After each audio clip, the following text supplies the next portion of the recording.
Hi everyone, welcome back. This is just going to be a very short video, an update to the last video about the Albert tyres. When I actually grabbed these tyres, as I said, I took the bike down to the bike shop and they installed them for me, and I think I missed the instructions that came with it. If you recall, I was running these at about 16 psi, and no, they need to be higher.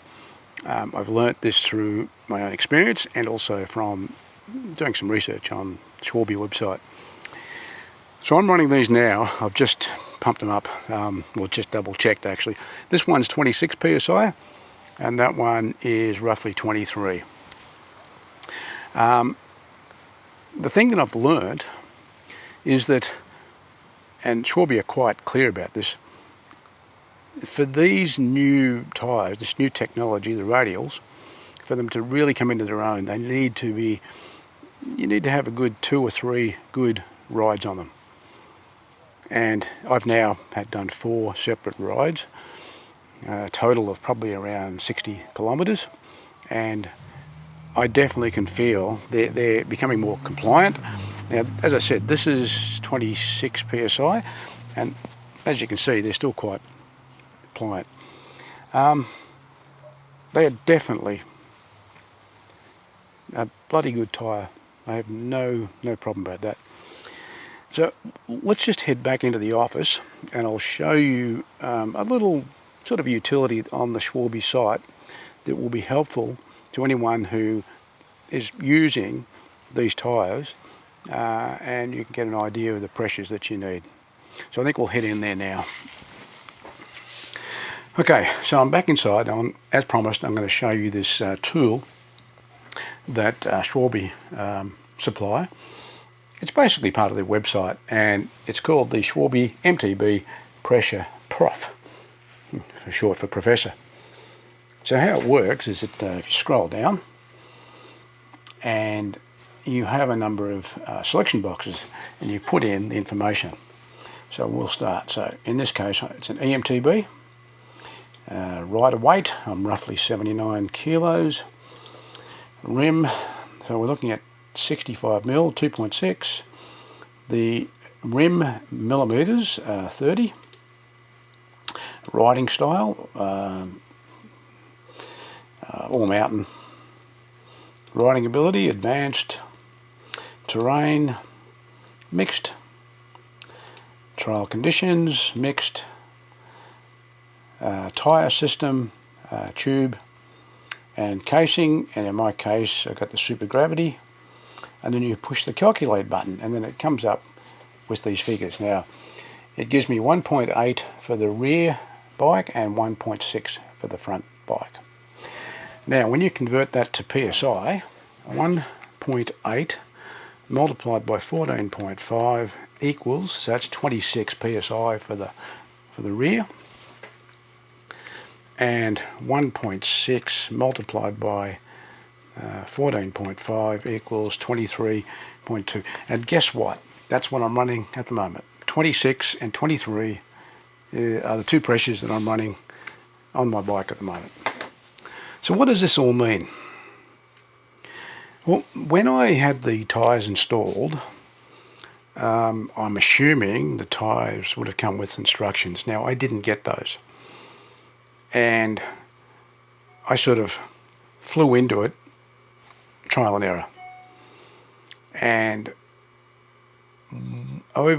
since I made that last video, I've since found that if you go onto the Schwalbe site, they will actually advise you that you need to start off with fairly high pressures, which I didn't, and do at least 3 or 4 rides, because it needs to, the way they explain it, the outer casing, the new radial casing, needs to become more flexible. And so that's what I've been doing. Since I did that last video, I have had, I think, about 4 rides. And as a result, I can actually feel the difference in the tyre. And I'm now running the pressures of 26 on the back and 23, somewhere between 23 and 24 on the front. And I think they're the pressures I'll stick with for the time being. And they tally up with what we just calculated there. I firmly believe that these are a definite improvement, and I would not hesitate in recommending them going forward. But as I also stressed in the last video, because I was coming off the back of very good quality tyres from Schwalbe, the improvement is definite and it's noticeable, but it's not what you'd call off the charts. But then that's what I would expect. Okay, look, it's the next day, and I was going to finish up the video yesterday, but then I had a thought, and I wanted to test that out today, and that is how well these tyres work on the bitumen. Well, surprisingly, well, I couldn't believe how quiet they were. And another thing I've found, that the higher the pressure, the better they are on the bitumen. Now, this whole thing with pressure started to get to me. I wanted to get some real confirmation from Schwalbe. So I went onto their website, and forgive me, but I'm going to sort of read some of this. So this is straight from the Schwalbe website. We recommend initially using the same air pressure as cross-ply tyre with a compatible carcass construction, for instance, gravity or supergravity.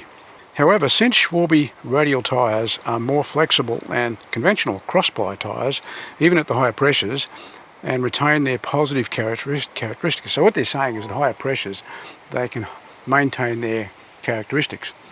But what I have found is the higher the pressure, there's no doubt about it, their traction is unbelievable. But you do lose the suppleness that I'm looking for.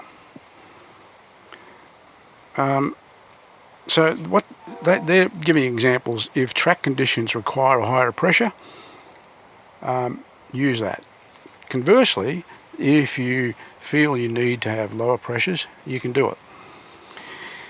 Okay. Based on this and my own experience, these are my recommendations, not Schwalbe's, these are mine. I would suggest, for general trail use, giving you the best overall ride, feel and traction, I believe the back wheel, basically 20 psi, and the front wheel 18. Whoops, what have I done here?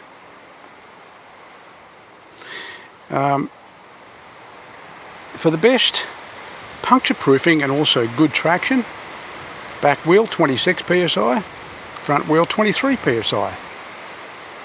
And then for bitumen riding, anywhere from 25 up to 30 psi. So I think what these new tyres give you overall are a broader pressure range to deal with the sort of terrain that you want to ride on. And with my experience this morning, as you'll see with the video that's playing right now, the bitumen use is so good compared to other tyres. I really honestly believe that Schwalbe have come up with a good all-round tyre. Look, there's no such thing as perfection. There's obviously always give and take. There's no such thing as getting everything perfect. If you get this, you lose this, and so forth. But there are compromises, and there's what I call the law of balance. And I think Schwalbe have come very close to giving us a really balanced tyre for general purpose riding, the sort of stuff that people like I do, especially in this country, right? Most of it is dry weather riding for 70 or 80% of the year. Even down here in the southern part in Melbourne, we have very little in the way of the sort of muddy, snowy conditions you get in the northern hemispheres, or northern hemisphere countries. So the reality is, with all the testing I've done, this is my final take on it for the moment, and I will do further updates as I use the tyres more, but they definitely give me better traction, no ifs and buts about it. One good example, and I couldn't record what I wanted to, but you're on bitumen, and then you have to get off the side on the dirt, and you've got very steep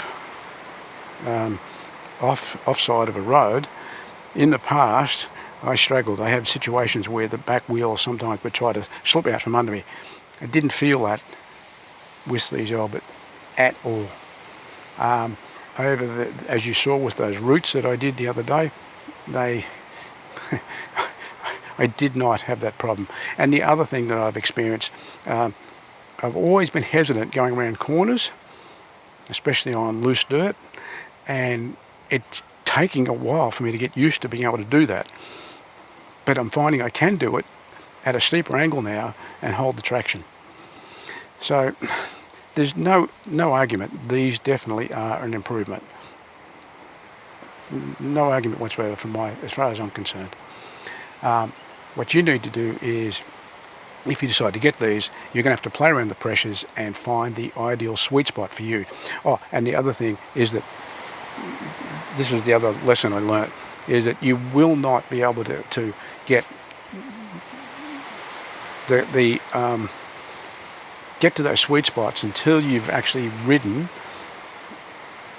long distance trails for at least 3 or 4 times, and that apparently loosens up the construction of the tyre. Okay, I think that's enough. Look out for future updates, and thanks for watching. See you later.